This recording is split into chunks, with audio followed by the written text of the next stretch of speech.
nagiye mu Buhinde baransuzuma barambwira ngo kubyara kwawe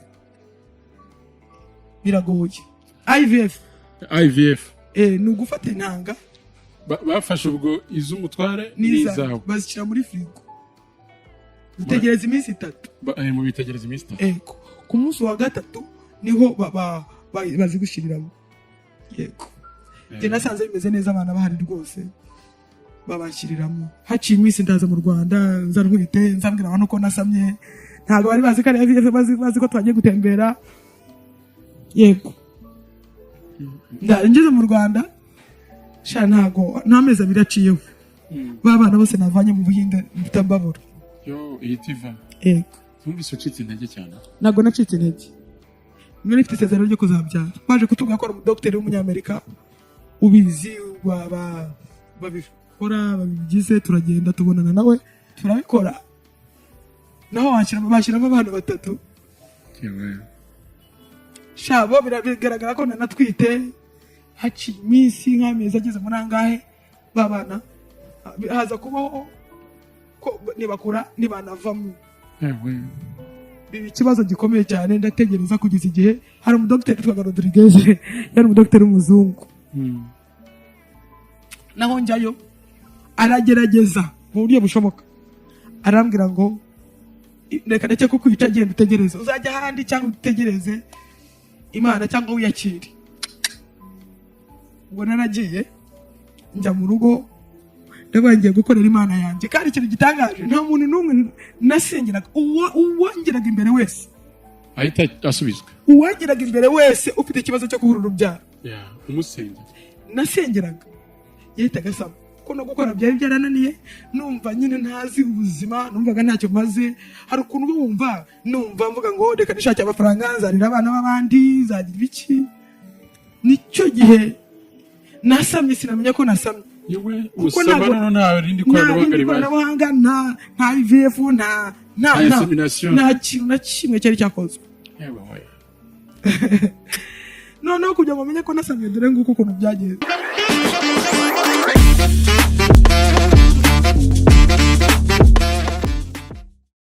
Wihangayika, habonetse muganga gakondo utanga ubuvuzi bw'umwimerere kandi bushingiye ku bimera.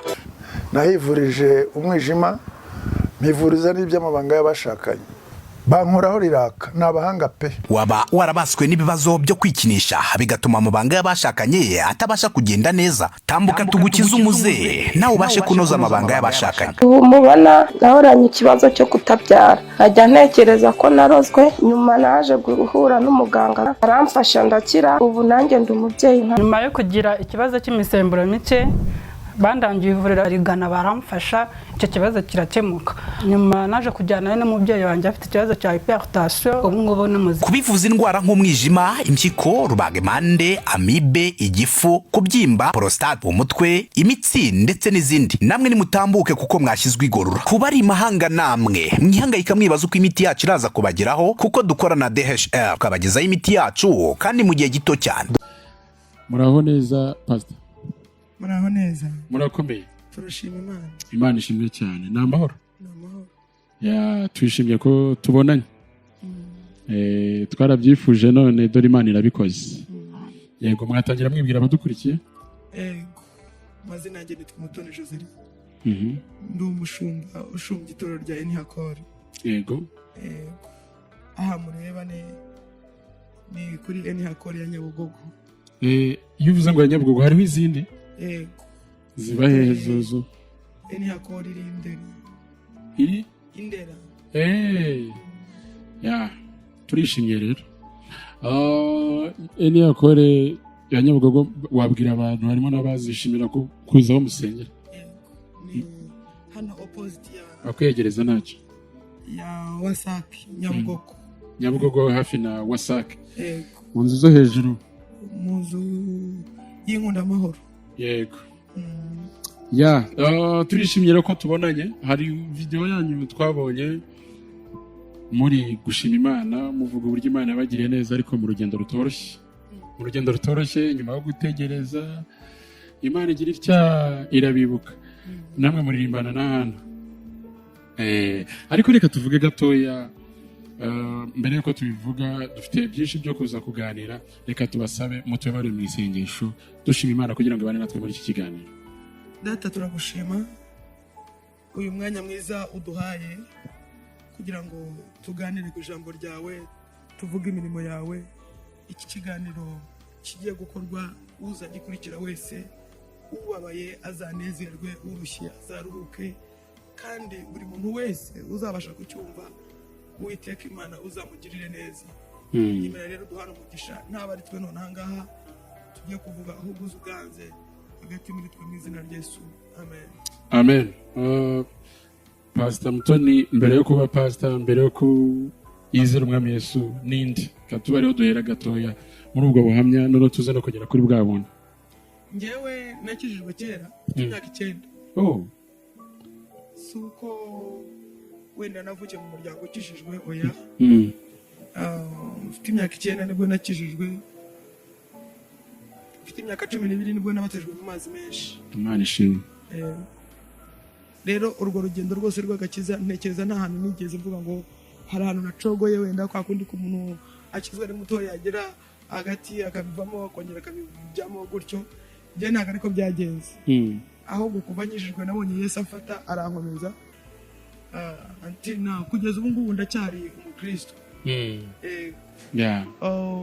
Natangiye umva nigaga muri primaire naze kwiyiriza ubusa. Niyizaga ubusa iminsi 2 niga muri primaire. Ubwo wari uwo mu rugo rw'abakristo? Oya. Icyo gihe ntekereza umuntu waje gukizwa ari mama. Nyuma yaho papa yaje gukizwa ndagize troncome. Bose ni abakristo. Imana ishimwe cyane. Byose byaciye kuri iki. Imana ishimwe. Ya turabyishimiye cyane. Aho uvuze wigaga primaire wakuriye he? Nakuriye mu karere ka Kirehe, ahantu hitwa Nyarubuye. Nyarubuye harazwi cyane. Rero kuza kwisanga muri uyu muhamagaro wa Gishumba, na mbere wenda wagiye uca burya umuntu amavuta ataramugeraho, hari ukuntu cyangwa se akirayo mu ishyamba nka Dawidi nyine atari imikishwa yo mu ihembe yayandi atuma abantu bose babimenya. Hari igihe umuntu aba ati gahunda cyose ni Imana yakoreshaga muri ubu buryo. Mwebwe byabaga mbese bite? Njyewe niga nyitangira nakwegereza, ntago najyaga numva ko nzaba umushumba. Najyaga numva nzaba umukozi w'Imana, asenga tukazigira mu ijuru. Ariko naje kubyisangamo kuko akenshi nabaga mu bihe by'amasengesho. Noneho ndibuka niga muri secondaire, muri cycle supérieure, naje kubijyamo, noneho nsa nk'umuntu ubigiyemo hahandi nijanditse kabisa mu bintu byo gusenga. Kugeza igihe nabaye umusitari mu kigo kubw'amasengesho. Nabaye umusitari uvuga gute, kenshi igihe kinini cy'abandi bajya muri refectoire kurya, iminsi myinshi nabaga ndi gusenga. Siko nko mu cyumweru naryaga 2. Noneho kubera icyo kintu nsaba umuntu uhindutse umuswa ku ishuri. Atsindwa kubera kubwo gusenga. Atsindwa kubera kubwo gusenga, ariko ntago nigeze nsibira. Hari ukuntu byagendaga Imana ikiyaranja nkimuka. Ahantu naje kubona ko ibintu byo gusenga ari byiza. Niga mu wa 4 natangiye kujya mbwiriza ni n'umwana mutoya. None naba ndi kubwiriza kajya kubura ngo abanyeshuri baje ari benshi, bakajya mu madirishya bakagira iki. Nkumva ni byiza nyine kubera ko nabonaga ari ibintu byiza, nkumva nanjye biranejeje, naba nabwirije nkumva ndanezerewe. Noneho ngeze mu mwaka wa 6 niho nabonye Imana, mbona ko ndi mu muhamagaro w'Imana. Muri icyo gihe nakoraga umurimo w'Imana muri restoration.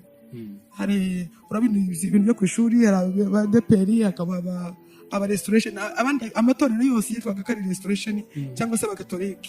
Noneho njye nkaba muri restoration, mba umuyobozi wa korali, nigaga i Gasogi. Mu kurangiza kwanjye kw'amashuri niho nabonye igitangaza gikomeye, kuko urumva ntago imyigire yanjye yabaga ari myiza, mu buryo bujyanye no kubona amanota. Kenshi na kenshi nta manota nagiraga meza agaragaza nk'umuntu watsinda. ariko igihe kimwe ko nakundaga kubana n'Imana, Imana ikagenda ivugana nanjye, mwana wanjye nzakugira neza, nzaguha buruse. Ndibuka igihe kimwe turi kwigira examen, tuzatangira nko kuwa mbere, hari kuwa gatanu kwa kundi abana basubiye mu ishuri kwiga gusubiramo amasomo. Njyewe numvishe umutima ngo ngo hanze ujye gusenga kandi abandi bari kwiga. Ibaza nk'icyo kintu, hari ibintu bikuzamo ukabona ko nawe wabuze ubwenge, ariko abona nta kundi kuntu uzabisubizayo. Njya hanze njya gusenga, njya muri jardin ndisha ukuntu nurishaga, njyamo ndasenga, abandi bariga, bageze igihe bava mu ishuri bajya bategereje kujya muri refectoire, ariko kuri bari hanze ndiho ndi gusenga. Umwana umwe niwe wavuze ngo garuka umuntu ninde uri hanze, barabona umutoni. Undi aramwanga abakobwa beza nibo babuze ubwenge. Cya gikobwa cyarahogiye. Ndababara ntekereza ko ibyo ndi gukora nanjye sinzi uburyo ndi kubibona, ni ibintu nyine bindimo, ntago ari ibintu nishakishamo. Noneho ikintu cyaje kubaho gikomeye, numvise ijwi rimbwira ngo mwana wanjye humura, nzakugirira neza kandi nzaguha gutsinda. Imana iramwe ngo nzaguha buruse. Ariko natekereza ko ndi mu buzima butaryoshye, mu buzima bwo kutiga neza, numvaga biri kure. Njye nasabaga rimwe n'igice riri bumvane rimwe n'igice. Abakiri bato nibyo ryafatirwaga muri diplome mu byashize. Kuko urumva nabaga afite ama promesse y'ababyeyi, kuko bari bamaze kubona ko nije mu by'Imana gusenga, mu gusenga cyane, ibintu byo kwiga bitakiri byinshi muri jyewe. Bagira ikibazo cy'uko wenda nzazakomeza kwiga, utazababera nk'uwo batekereje. Baravuga ati nuramuka utsinze tuzakongera kwiga aha, tuzagushakira wiga aha n'aha, nubona rimwe n'igice tuzagushakira amashuri meza. Ariko bwari mu buryo bwo kugira ngo bamotive barebe ko nibura nabikora. Ariko Imana ikambwira ngo humura, nzaguha buruse uziga. Mu gihe rero icyo ngicyo turi ku ishuri, twaje kujya turangira gukora examen, Imana irambwira ngo nzabana na, ariko mubwire uko nakoze examen nayikoze mu buryo bw'uko Imana yambwiye. Mu by'ukuri nta kintu kigaragara narinzi. Ikintu gitangaje, nazanye amanota ya mbere. Ya mbere gute? Yivuze ya mbere uvuga ko nabonye buruse mu kigo, nabonye buruse ku Butare. Mu ba mbere se? I Butare hajyaga abanyeshuri batsinze neza. Urumva ntabwo najya i Butare ntatsinze neza. Wize muri kaminuza y'Ubutare? Yego, nize muri kaminuza y'Ubutare. Wa wundi bavugaga ko atazabona na rimwe n'igice, nabonye amanota kugeza igihe abasohotse mu mvaho.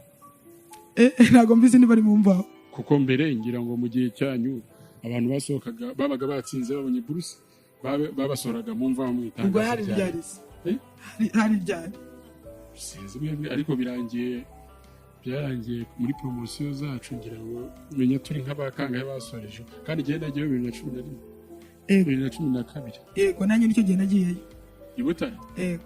Ubwo wasohotse mu mvaho? Ubwo nasohotse mu mvaho. Imana ikora igitangaza gikomeye cyane. Ababyeyi babyakiriye bate, ndetse n'abandi bajyaga bavuga buri muntu wese uretse n'ababyeyi, nko ku ishuri ho byabaye igitangaza gikomeye, kuko none nabaye umusitari, ati umukobwa wabuze ubwenge kubera gusenga, kandi koko nabona nkasanga nicyo kintu cyabiteye. Ariko ntabwo nari bubireke, nari ntegereje ko Imana izansubiza. Uko byagenda kose nabonye igisubizo cy'Imana. Naje gusanga umuntu wese wizeye Imana, ariko umuntu wizeye Imana by'ibisazi birenga umupaka, bikarenga amategeko y'abantu n'ubwenge bw'abantu. Imana donc ukezera Imana, Imana nayo ikaza ikamushyigikira. Hari aho nabonye Imana mu rwego ntabona ukuntu mvuga. Byiza cyane. Urarangije rero kwiga i Butare? Ndarangije, njya ku ishuri njya i Butare. Ariko abantu batakuzi no Munezero kabisa bagumeze neza, n'usabaga bakuzi. Butare nabaye umusitari. Butare nabaye umusitari, najyaga mbwiriza kuri RC Huye. Ndabyibutse.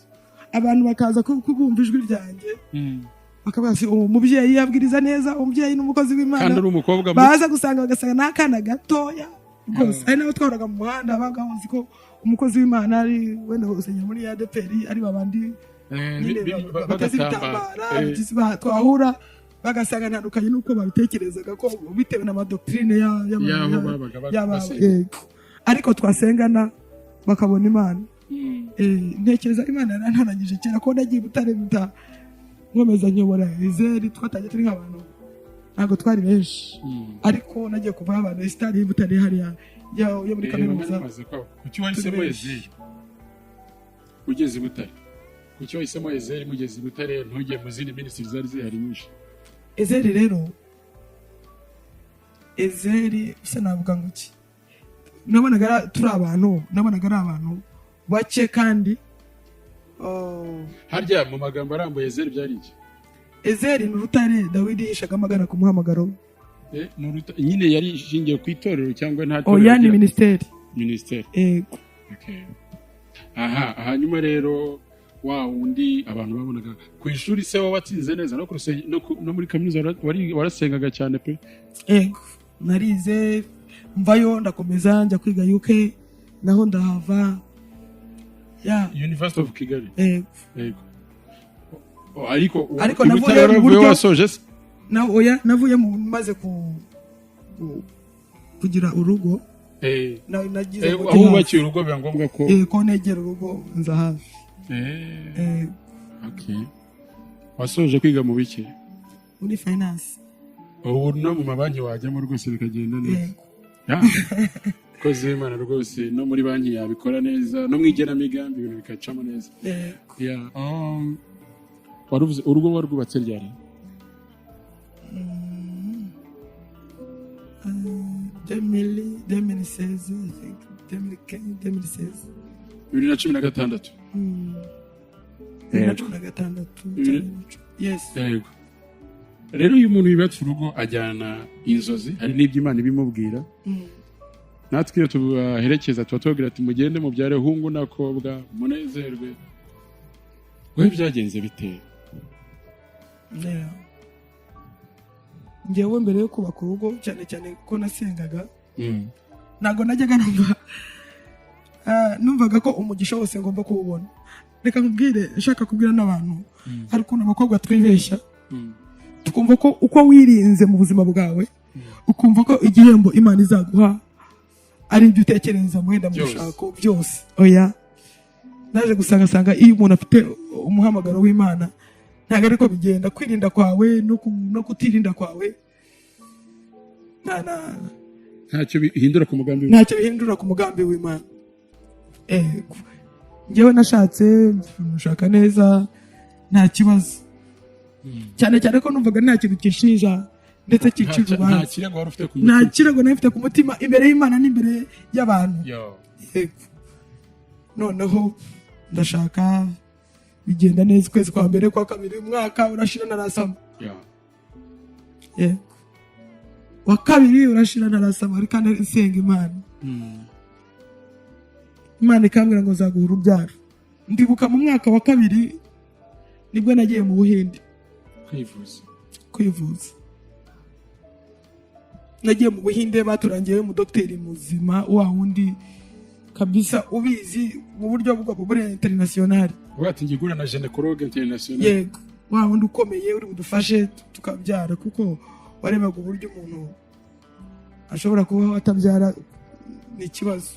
Ariko Imana yari yambwiye ko nzabyara. Imana yari yarambwiye ko nzabyara. Nabonye Imana. Nagiye mu Buhinde baransuzuma barambwira ngo kubyara kwawe biragoye. Wageze mu Buhinde barambwira ngo ikintu twagufasha ni kimwe gusa. Hari ibintu byitwa insemination, ukuntu ufata intanga z'umugabo ukazishyira mu umugore agasama. IVF. Oya, insemination. IVF. Oya, ibyo byitwa insemination. Ibyo ngibyo baratuga ko bitakunda. Batonga icyakunda ni IVF. IVF ni ugufata intanga z'umugore n'umugabo bakashyira muri frigo bikabyabana abana. Yego. Bakabashyira mu nda. Baratuga ngo nicyo cyonyine cyakunda nabwo tubyizere. 35%. Turavuga tureka tubikore. Turabikora. Mukiriyo mu Buhinde. Turi mu Buhinde. Urumva niho twari turi. Ubwo mwakoze IVF cyangwa insemination? IVF, insemination ntabwo byari gukora ko doctor natubwiye ko bitakunda kuri insemination. Ariko reka mbabwire imana ifite umugambi ukomeye. Ntarajya mu Buhinde, umuzi w'ubuzima kuri ubu extra power formula wa muti kabuhariwe wirahirwa mu kuvura abagabo batakibasha kwisayidira ndetse ukaba n'ikimenywa bose mu kuvura bikinishije. Twawushyize kuri promotion. Umwihariko wa extra power formula ni imbatura mugabo, ikaba umuti karundura mu kugarura akanyamuneza mu muryango. Wayimenye ntayishidikanyaho cyangwa ngo ayigereranye kuko irihariye kubera ubudasa bwayo mu bushobozi. Naho ibyo kwikinisha n'ingaruka zabyo bisigara ari nk'umugani, hehe no kugenda uhungetwa, ubabara umugongo, uzunga isereri cyangwa se ubabara umutwe. Nimutugane tubafashe. Ukorera mu Gatsata, wanaduhamagara kuri nimero zacu 0786 04 04 36. nabaje prayer mountain mu masengesho. njya kubwira Imana nti rero wa Mana we, ngwino bane nanjye ahantu ngiye mushyigikire. Imana irambwira ngo genda ndi kumwe nawe kandi ugiye kuri misiyo yanjye. Ni prayer mountain irambwira ngo genda ugiye kuri misiyo yanjye. Yewe ntago nagiye numva ko nyine aho ngiye ndi kumwe n'Imana, ibyo ngiyemo Imana iri bushyigikire. Ndagenda, maze kugenda turagenda n'umugabo wanjye, tugezeyo baje kutwakira koko. Noneho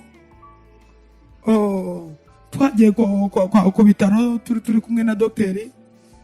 Niho hantu nakunda kuvuga Yesu cyane. Nicaye n'umudamu w'umuhinde, ntajya kumubwira Yesu, ntajya kumubwira aho ku bitaro. Arambwira ati ceceka, hano ntabwo wemewe kuvuga Yesu kuko hano ntibamwemera.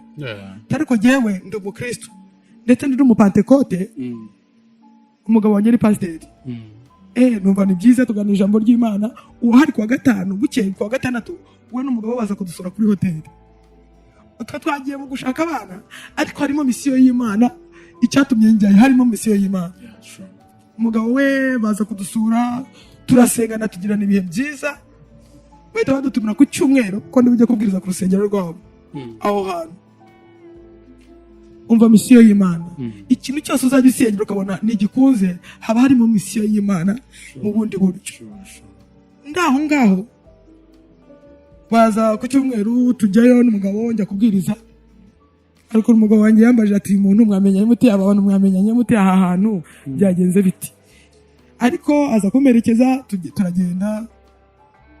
Ewana byari byiza, baza kutwakira, ndahabwiriza. Umunsi wa mbere nabwirije aho hantu, niho hantu Imana yakoze ibitangaza, muri rwa rwego rugaragara ko Imana yakoze ibitangaza. Noneho bamasemina yo kubwiriza icyumweru cyose. Kandi waragiye ugiye kwishakira. Kandi ngiye kugira iki kwishakira umwana. Ngiyeyo muri icyo cyumweru, Imana irambwira ariko icyumweru irambwira ngo ntubwirize ku bitangaza, ahubwo uvuge ku gakiza kanjye. Noneho uwo munsi nagiyeyo, nasanze batumiye abantu bitwa Abahindu. Abahindu murabazi, ni abantu basenga Imana yitwa Hindu. Ntabwo Imana twebwe dusenga ibyo bayizi, bo basenga Imana yitwa Hindu.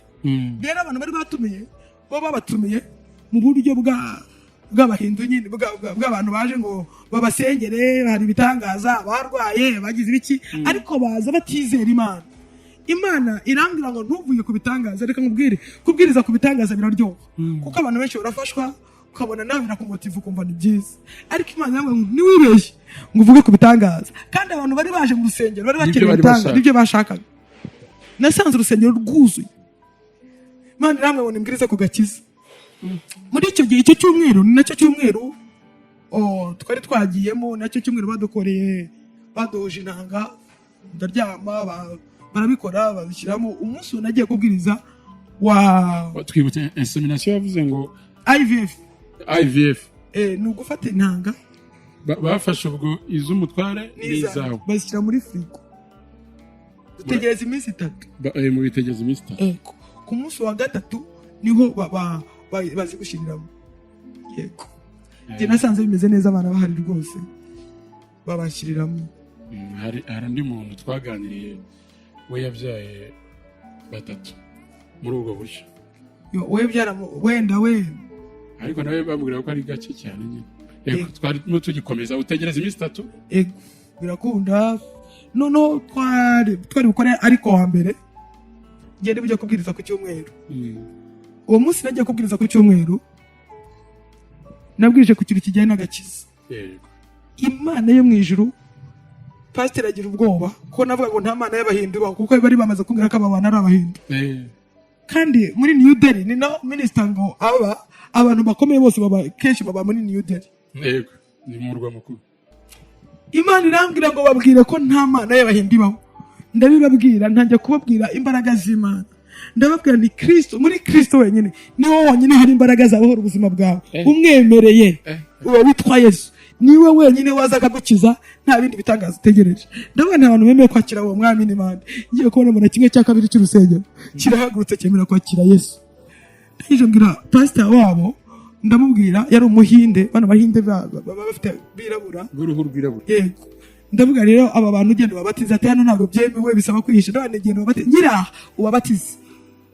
Imana maze kubwiriza Imana irambwira ndicyo nashakaga ni icyo ngicyo haguruka ugende.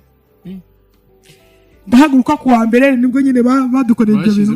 Yego aribwo bashyizemo intanga kuwa mbere.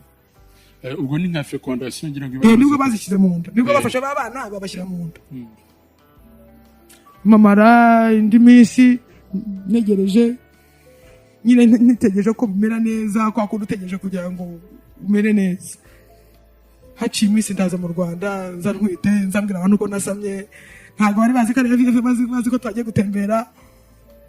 Yego ndangeze mu Rwanda sha ntago ntameza biraciyeho babana bose navanye mu Buhinde bitambabura itivamo. Yego ikiguzi kidasanzwe wakoresheje byose ariko giyewe mu mutima wanjye namanyaga n'umutima ko ikimana yantwariye cyari bari abantu ubugingo bw'abari abantu bakijijwe. Ntabwo kuko Imana yambwiye ngo ugiye kuri misiyo yanjye numva ko uko nakoreye Imana abantu bagakizwa nanjye Imana iri mu kiguzi gikomeye cyane cyuko ni busame bari abana bakazavuka. Abaganga bavuga ko biriya bintu birayisisa gace cyane. Yego birarangira. Wageze mu Rwanda? Ndi mu Rwanda. Numvise ucitse intege cyane. Ntabwo nacitse intege. None mfite isezerano ryo kuzabyara. Umugabo we byamugendekeraga bite? Wowe wenda wabaga muvugana nawe cyane. Umugabo we nige namuhaga morali nkavuga nawe humura tuzabyara bizagenda neza. Ikintu cyaje kubaho baje kutuga ko ari umudokiteri w'umunyamerika ubizi babikora babigize turagenda tubonana nawe tumwereka intuze dufite n'izita dufite nawe aradusuzuma aratubwira ati ibintu ntago byakunda. Uretse IVF kubyara kwanyu biri kure keretse IVF arizo mujyaje muhora mugerageza murebe ko mwabyara. Ndabyibuka niko twahise dutangira procedure tubikora kwa Ikanombe itwa kwa Ngoga. Turabikora naho bashyiramo abana batatu. Shabo biragaragara ko nanatwite haciye iminsi nk'amezi ageze muri angahe babana haza kubaho ko nibakura nibanavamo. Biba ikibazo gikomeye cyane ndategereza kugeza igihe baviriyemo. Ntibakuraga ntibanavamo. Yego ndategereza bampa imiti ituma izavamo. Yego rero nabonye Imana mu buryo bukomeye cyane. Ubwo ntabwo nanyuzwe nagiye ahitwa kuri hari umudokiteri witwaga Rodriguez yari umudokiteri w'umuzungu.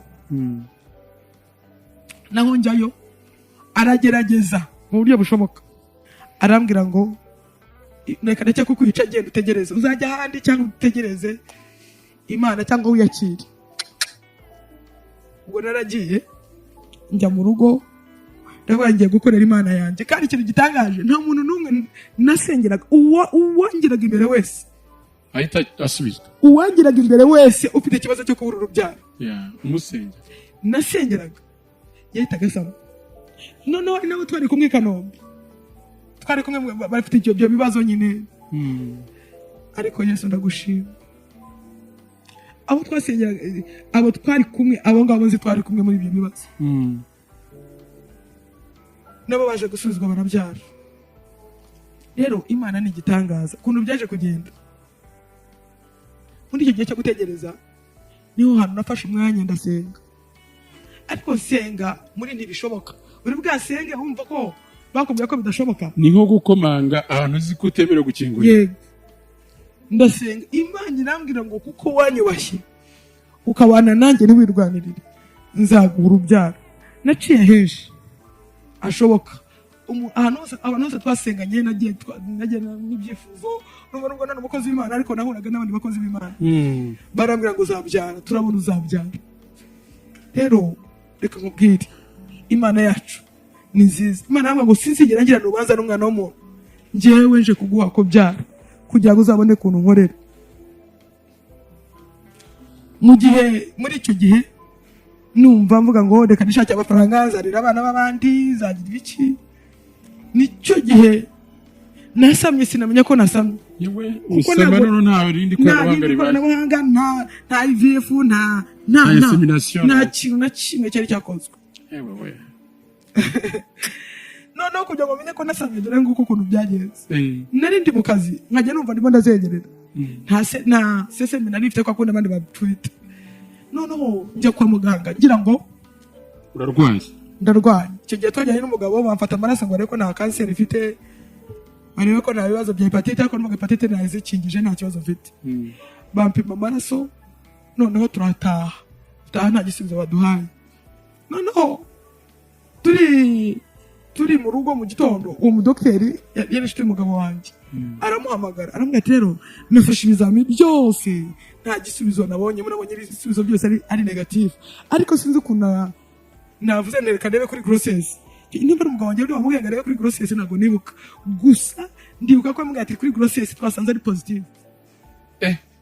Umugabo wanjye niba babwiye ngiye ko nasanga mu cyumba, kuko no gukora byari byarananiye, numva nyine ntazi ubuzima, numvaga ntacyo maze. Hari ukuntu wumva no gusenga n'igihe ugeramo cyo kugotwa ukumva ubuzima butameze neza. Araza mbona aranterera arambwira tuzi ko bambwiye ko twite, n'igihe nabarakubeshye. Ariko muri icyo gihe ndavuga ngo tugende tujye kwa Nyirinkwaya turebe koko ntwite. Twagiye kwa muganga, umudokiteri nasanze kwa Nyirinkwaya ari musaga ni wa wundi wigeze kudukorera IVF Kanombe, byaranze. Arabaza Joseline ujana gukora iki? Ntibambwiye ko ntwite. Ati wowe ni njyewe. Ati ubwo se byakunda, aramwe ngo ninjye ku gatanda njyewe.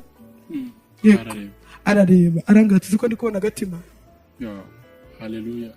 Yewe ndabona agatima uratwite. Ndakubwiza ukuri ntago ntekera nabuze se ibi birashoboka. Bitandibuka ko twigeze gusengana na groupe twarimo twabanaga tukiri abakobwa twiga muri segonderi, bigeze gufata umwanya munini wo kundirira. Babwira Imana ngo ndibuka isengesho basenze bibwira ngo ukuzi wafashe Mariya ukamutera inda akabyara Yesu, bari kubikora n'abari kubikora tutirengagiza ikibazo mutona afite, wowe ngwino witeka ushyiremo mwana. bararisenze kabisa. Tukubwire Imana yacu ni Imana. Imana yacu ni Imana. Ari naho najya gusengera basinye mu mugongo, kandi koko byari byo. Hari mu kwezi kwa 7 basinye mu mugongo barambwira ngo Imana iravuze ngo nona uku kwezi kwa 7 ukwa 8 uzaba warasama, kandi koko niko byagenze. Imana irirahi irambwira ngo ngiye kuguha umwana. Rero nabonye Imana muri icyo gihe ndatwita, bigenda neza, ndashaka kuyigaragaza. Nigeze ijya imbere kwa kundi kuri kajya imbere cyane. Kandi nibyo nibyo nashaka kugira ngo ijya imbere abantu mbereke ko ubereke ko wasubije. Kuko uko baneraga inanga niko nabwiraga abantu ko ntwite. Noneho bikarangira nabyaye, bakagira ngo nibura, bakagira ngo narababeshye nagize trauma nk'ibyo. Abantu benshi bemeye ko nabyaye baje ubona kuko mfite umwana. Imana yacu nukuri ibasha gukora cyane iruta ibyo twibwira. Haleluya. Nibyo dusaba nkuko imbaraga zayo. Reka nkubwire uko byagenda kose nabonye Imana. Amen. Imana yamaye kubyara umwana w'imyaka mu kwa 5 yujuje imyaka 3. Ubu nanjye n'umubyeyi nashyize ku ibere numva uko bimera. Najyaga ntekereza ngo ni gute nabyara, buri nabyara nkabona isura yanjye, nkabona umuntu wavuye mu maraso yanjye. Nigeze mbaza Imana icyo mpa nayo gituma Imana aragakesi ari utuntu najyaga mura natwo nkabaza Imana ni Imana. Ana ngeranya na Ana, nonaha Ana yanditswe muri Bibiliya, ariko izi saha mfite ikigeragezo kiruta cya Ana. Kuki njyewe niyo Ana ko hari ahantu yahengekera agafite agahenge, hari ukuntu Ana yagiraga agahenge nubwo kandi ikibazo cy'ubugumba kikamutera ikibazo mu buryo bukomeye kigatuma agira ahanyeganyeza iminwa ntasohorijwe. None njyewe ko mbona nta hantu nahamwe washyizemo umuyaga. Hari ukuntu Imana iguhondera hamwe ahandi kashyira umuyaga, ariko ahantu hose hari uduhondo, hari utunyundo baravuga uduhondesho mbaza Imana ngo niki nakoze, ariko nisuzumaga nkabaza Imana ngo niki nakoze mu buzima bwanjye gishobora gutuma ukanyuzamo ukanayibutsa ati ntibuka ko naje rwose naririnda. Icyo cyo nakibabwiraga Imana, ngeraho nkajya mbwira abantu nimushaka rero ibingira ntimuzabigire iturufu. Uzi ushaka kubaha Imana gusa ntuzirinde wumva ko ari iturufu izagufasha mu bindi bihe biri imbere, kuko hari igihe ukomereka ukibaza icyo wakoreye Imana ukakibura, ariko naje gusanga hari abandi izafasha. Hari abandi izafasha banyuze aho naciye. Imana rero yarantabaye muri ubwo. Ubu ufite umwana w'imyaka 3? Yego, mu kwa gatanu azaba afite imyaka 3. Ubwo biravuze ngo wabyaye 2021 na kabiri, I think kuko nabyaye 13 z'ukwa gatanu 2022 na kabiri. Yego, na rimwe. Yego, warakoze uko 2016. Ubwo twavuga ko wategereje imyaka 5. Wari ugiye pe. Yego, imyaka 5. Hari wabyumva akumva nibiti amaze, kuko ndibuka ko hari abadamu twari kumwe Kanombe, umwe yamaze imyaka 15 undi yaramaze imyaka 7, ariko bose babonaga ari byo mfite ikibazo, bose bangiriraga impuhwe. Ndibuka amaze kubyara umwana amaze nk'umwaka baje kunsura bose uko twari inshuti. Umwe yamaze imyaka 15, narasenze ndabasengera Imana irambwira ngo bagiye kubyara, bakivaho bose barasamye banabyariye rimwe. Umwe yabyaye abana 4, mwaramwumvishe, wabyariye Faisal yabyaye abana 4, undi abyara umwana umwe w'umuhungu, bose babyariye ahantu hamwe. Uko baje kunsura, yego twarasenganye, nabonye igitangaza cy'Imana. Imana ishimwe cyane. Ubu umwana rero muri kumwe, kandi Imana izaguha n'abandi. Yego, ndabyiteguye cyane. Ubu umuntu adukurikira tabatu gusa basi yakomeje kubyara afite abandi. Oya, umwana aracyari muto. Imana izatanga n'abandi.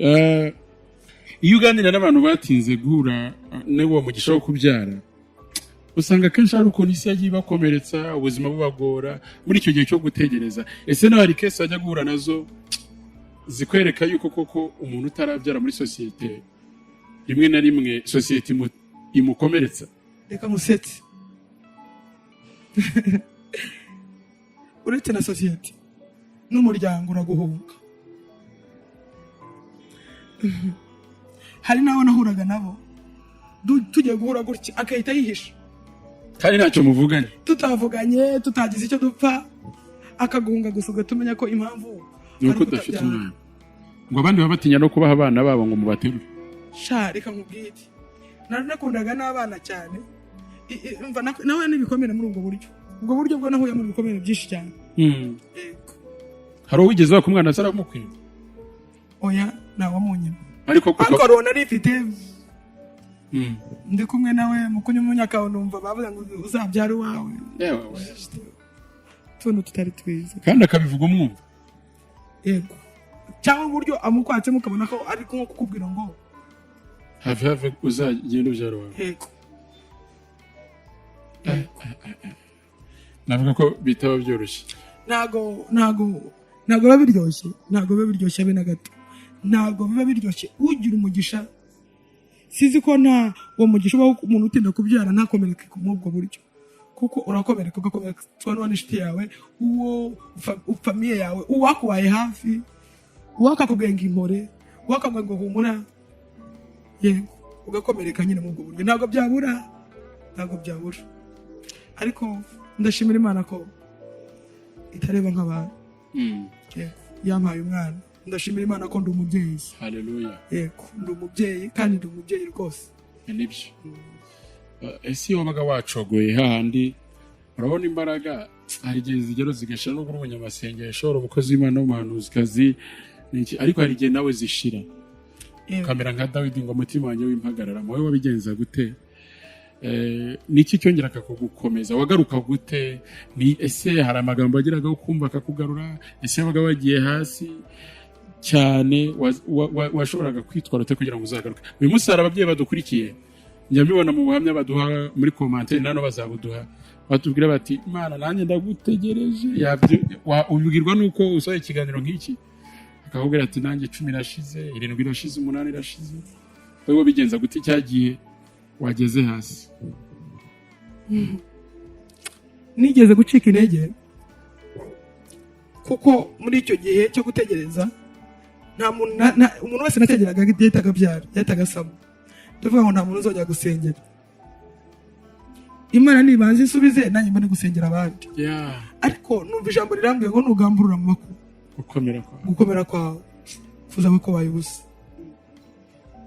reka nkubwire uko byagenda kose ikibazo wacamo ntuzigere na rimwe ucika intege kuko gucika intege kwawe niko gusubira inyuma kwawe ikibazo cyose waba uhagazemo uzareka Imana izihagare mu buzima bwawe ize ikinira finale nabonye Imana ikina finale haleluya nabonye Imana ikina finale iraza ihagarara nanjye mbona ingiriye neza izi saha ndashimira Imana muri rwa rwego nshimira Imana inanyumve none cyane amen ndashimira Imana ko yangize umubyeyi yangize umubyeyi icyo gihe maze kubyara umwana amaze kugeza nk'imyaka umwaka umwe n'igice nibwo Imana yambwiye ngo gaho nkorera uzabwira abantu ko ngira neza kandi nkora ibyo abantu batakora nibwo wabaye pastor nibwo nabaye pastor ibyo nakoraga byose Imana ngo bireke unkorere ikintu cyose ndagihagarika ntangira gukorera Imana maze umwaka ntangiye umurimo w'Imana ahangaha ubona n'ubundi Imana icyo yashakaga hari igihe amashimwe aza kuvuka kwa Isaka kwaje ari igisubizo kuri Sara ariko kandi no ku bandi no kuvuka kwa Yosefu no kuvuka kwa Samuel ni nk'ibyo ngibyo warutangiye kuvuga hari igihe Imana ibishaka kugira ngo igaragaze ikintu gikomeye uyu munsi abantu baza kukureba bakabwira ati none natwe dusengere ese uyu munsi ya mirimo Imana yakoranaga nawe iracyakomeje cyane hano mu rusengero mfitemo ababyeyi kuba twatangira mfitemo ababyeyi bageze muri 3 bo bari hanyuma yanjye niko navuga izi saha bamaze kubyara ntekereza umwe amaze ukwezi n'undi ntagaragara birarangiza nk'ibyumweru nka bingahe barimo bageze muri 3 bamaze kubyara wigeze kuvuga ijambo rikomeye uravuga ngo hari n'igihe nacikaga intege n'Imana nkumva ndayirakare ndayibaza njyewe wampoye iki ntiwigeze ucika intege kugera ku kigero wumva no gusenga wabiretse ntabwo byankundiye gusengera abantu numvaga nyine ncitse intege ariko yewe ibintu byaje no gusenga rero ntabwo byankundiye kujya kwa kundi mvuge ngo ndetse gusenga cyaranze hari nk'ibintu biba biri nko mu maraso cyangwa biri nk'ikintu utamenya ntabwo kureka gusengaho ntabwo byigeze bivuga ntabwo wari mu bikwepera okay ese iyo uyu munsi turi kuganira nawe ariko ntabwo wari wenyine uwo mwabaga muri kumwe cyangwa se umutwaro mwabaga mwubakanye we yarashyikiraga nawe bashaka kwihangana kuri urugero nawe yarabyumvaga niyo nyungu yo gusenga buriya umuntu asenga hari ibyo Imana ifata iyo umuntu asenga hari ibintu Imana ikora kabona naho we atabyumva ariko Imana ifite uburyo bimwumvisha ariko bizi neza ko twari kumwe twari dusangiye ikibazo kandi akagushyigikira urakoze cyane uyu munsi rero niki wavugana n'ababyeyi bari ku musozi bategereje niki wabwira abandi bantu badukurikiye bibaza ngo Mana natwe uzadutabara ikintu gikomeye nababwira no kwihangana icya kabiri bagasenga rimwe nigeze nsenga kuko nanone uburyo bwose bwo gusenga narabusenzemo ndavuga ni rero birashoboka ko mu muryango iwacu aho nkomoka hari abantu bapfuye batabyaye nkurikirana amateka kandi koko nsanga bariyo ndavuga n'ibyo byose kereka shakisha niba wa mugabo ndavuga ni rero ibyo byose aha hantu bafite ikintu kiri kunkurikirana ntazi icyo ari cyo kuko ndumva nta kintu Imana yanzize fata umwanya wo gusenga nitandukanye na karande z'iwacu nanone kandi tuvareka nitandukanye n'iby'iwacu hari ibintu bya famille ndabikiri kunkurikirana ndasenga umva hari igihe umuntu asenga uburyo bwose bwo gusenga ariko iyo wihanganye hari umuririmbyi waririmbye avuga ngo kwitonda ukarindira byemeza ubutwari. Amen. Naje gusanga kwihangana icyo kintu cya mbere gishobora gutuma ushyikira igisubizo cyawe. Nanjye mbizi neza ko nihanganye n'abanye muneza n'Imana, Imana ingirira neza. Umubyeyi wese namubwira ngo ihangane usenge utegereze Imana. Ntujya mu bapfumu ntuwirwanire mu zindi nzira kuko Imana igitanga kandi igatanga neza, igatanga neza. Hari abantu babeshwa bakajya mu bapfumu bavamo bakasambanya ngo barabaha abana ariko ntabwo byakunda. Imana nitanga umwana kandi umwana mwiza ndetse muzima utazaguteza ibibazo. Ndashaka kubwira umuntu wese uneze amatwi, umubyeyi wese wawa uhagaze nkaho nari mpagaze, kubwira ngo ihangane, Imana itanga urubyaro. Iyamaye kubyara abantu bose bakomeye ku isi, abadokteri bakomeye ku isi bambwira yuko bitakunda keretse IVF nazo narazikoze nabwo nibyemera. Imana ikama gusama neza ikama kubyara, nawe wabyara. Nta n'umuti wanyoye, nta n'umuti nigezeho, nawe rwose Imana yabikora, yabasha kubikora. Amen. Amen. Mwakoze cyane ku mwanya mwaduhaye, mukihangana ko aho twaganiraga hagezeho arashyuha cyane. Imana iguhe umugisha. Mubyeyi udukurikiye utegereje kubyara, akenshi urubyaro rero rutaraboneka abantu bakomereka cyane n'abadamu. Sinzi impamvu sosiyete zikomeza kwibasira cyane abadamu kugira ngo nibo batabyara bonyine, sinzi impamvu. Ariko mubyeyi udukurikiye utegereje kubyara, humura, harimo n'abasama zikavamo, nawe humura, Imana yakora igitangaza. Ijambo nkunda kubwira abantu ni ijambo nasomye mu migani, niba ari mu migani bari muri Zaburi, bavuga ngo erega urubyaro rutangwa n'Uwiteka. Nta wundi muntu. Yaragerageje abadokteri bose byaranze, aragerageza ikoranabuhanga biranga. Umunsi atatekerezaga, atanyoye imiti, atagiye kwa muganga, atakoze undi mwitozo wari wose, Imana iramutungura. Nawe Imana igutungure nk'uko yatunguye Pastor Mutoni, igutungure nk'uko yatunguye Sara, nk'uko yatunguye Hana. Ubone igitangaza mu izina rya Yesu. Nakoze cyane. Uyu mushumba ari hambo, nakugira inama yo kumuvugisha niba ugihura n'intambara, akagufasha gusenga.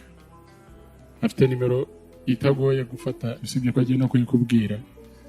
Hanyuma kandi aba ari hano ku itorero Nyabugogo aho basengera. Mwavuga ya nimero ni 0784 37 26 0784 37 26. Mwakoze cyane, Imana ibahe umugisha. Reka dusoze n'uri dushima Imana yakoze ibyo byose. Reka dusenge. Data, turagushima, wowe mwiza kandi urinda ijambo wavuze warangiza ukarisohoza. Uyu mwanya wa none kubw'iki kiganiro ndagushima. Sengeye umubyeyi wese unteze amatwi ufite ikibazo cyo kubura urubyaro, nohera ijambo rivuga ngo none ahangaha harimo igitangaza gikomeye ku buzima bwe. Haleluya. Nawe yakire kubyara, yakire gusama. Nakubonye mu bigoye, mu bikomeye, ungirira neza. Kristo we, nyemerera nonaha umuntu wese uzatega amatwi iki kiganiro kandi akizera imbaraga zawe, uzamuremera urubyaro.